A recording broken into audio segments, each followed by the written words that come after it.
Keku, edhe pse për nga mosha mesatare është një nga ekipet më të reja në ligë, mjaft mirë ka startuar në pranverë dhe takimi këtij ekipi me Lirin premtonte të ishte i fortë, me futboll të hapur dhe me shumë gola.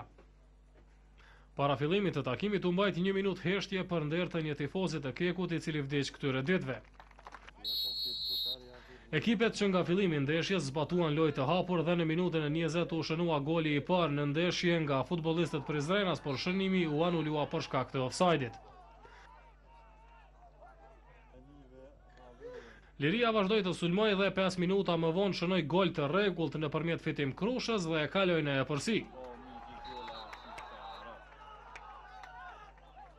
Keku po ashtu kishte rast të shënimi në pjesën e parë duke rrezikuar nëpërmjet Naim Kodraliut e Kastriot Rezhës, mirë po kjo periudhë përfundoi me epërsi minimale të mysafirëve.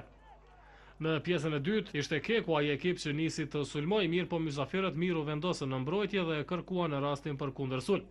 Pikërisht kjo lojë i u shpagua Liris me që ekipi prizrenas në minutën e 63 e shënoi golin e dytë në ndeshje nëpërmjet Ulik Semrës nga rasti i parë në pjesën e dytë.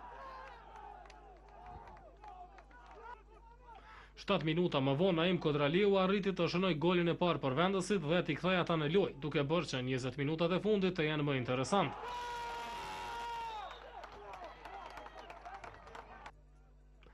Sidoqoftë, Keku nuk arriti të shënojë edhe pse e kishte iniciativën deri në fund dhe kështu Liria shënoi një fitore mjaft të rëndësishme, duke u bërë ekipi i vetëm që këtë javë fitoi si mysafir.